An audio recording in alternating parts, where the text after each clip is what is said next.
raw? Ano raw sabi? May bag daw, may bag! Bag! Ha? Asan? Bag! Asan? May bag! Doon! Doon! Ha?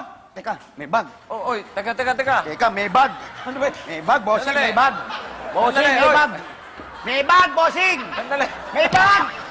Sandali. May bag! Ano? May bag nga! Bakit? Bakit yan ang... Ba't yan ang hawak mo? Anong ginagawa mo? Eto, bag! Insecticide! Pamatay sa mga bag! Ito naman eh. Hindi naman literal na bag yung computer bag. Term lang yan natawag sa depekto ng computer. Teka muna. Magandang tanong yan, ha? Ha? Ano? Alam mo, nakakahawak ka eh. Buisit ka eh. Ang ganda kaya. Sabi mo, dalawa tayo lalakad, ganito pa. 6, 7, Marami naman yan. Di ba? Eto na. Ano nga ba ang origin ng term na computer bug? Alam ko yan, bossing. Alam ko yan. Ano? Oh, let me handle this, okay? So, Okay. girls, relax, okay? Relax. Ako bahala rito. Sige. Ang term na computer bug ay nabuo dahil sa mga mechanical problems ng computer na nagre-resulta sa pagbabug down nito. Pag nag-bug down ang computer, nagka-crash ito at hindi na gumagana. Ang expression bossing na the computer has bugged down ay eventually na-shorten at naibang spelling hanggang sa maging computer bug. Yan. It's poison! Baka ma-stray bullet. Huwag kayo naniniwala dyan. Saka nakakita, bag, may crush ka pa sinasabi. Ano yun? Eto talaga. Ang ibig sabihin niya, kaya tinawag na bag yan, yan yung mga insekto. Insekto. Ang totoo niyan, yung mga unang computer noon, isa sa luma o unang computer ay pinasok ng bag o insekto, kaya lahat ng depekto ng computer, tinawag na bag. Bagbagin kaya kita. Yun talaga yan. Ang iba kasi ang alam ko.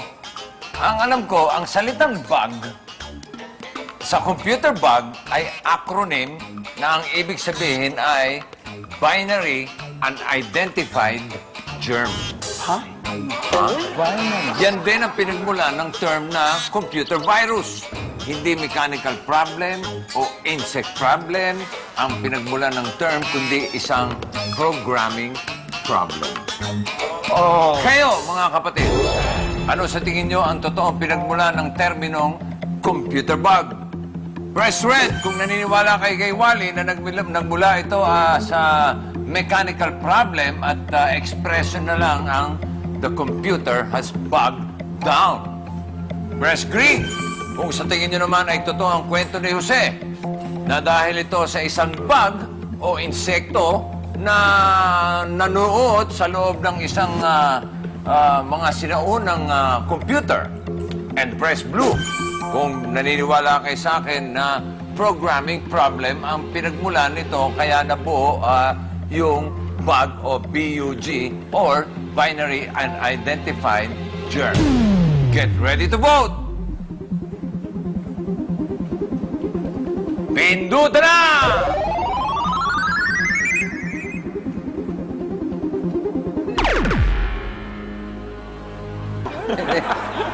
Nagsimula ang term na computer bug noong 1947 sa Harvard. Na doon ka nag-aral, di ba? Yeah, Harvard. Diretso mo yan, Juan Luna, tsaka Moriones. Harvard na yan. Doon sabi sa tondo yan. Harvard, wow. Nang magkaroon ng sunod-sunod na errors, yung Mark II, isa sa mga predecessors ng modern-day computer na nooy kasinlaki halos ng isang buong silid. Nang busisiin ni Grace Hopper, kilala mo si Grace Hopper? Hindi ko Grace Hopper. Anak ni Mrs. Hopper yan. Yeah, Grace tsaka Hopper? Mr. and Mrs. Hopper. Si Maring Grace. Oo, nung busisiin ni na Grace Hopper at ng team niya ang pinagmulan ng malfunction ng computer, natuklasan nila na ito pala ay dulot ng isang moth o gamu-gamu.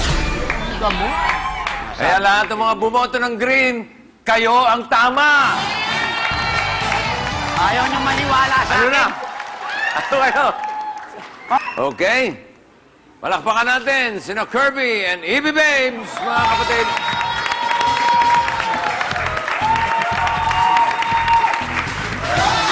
Walang lipatan, tuloy tuloy-tuloy ang party dito sa worry-free, bug-free game show ng bayan, ang Are You Kidding Me? Oh, hindi na!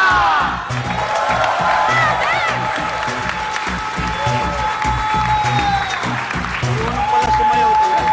Dance ka na, dance.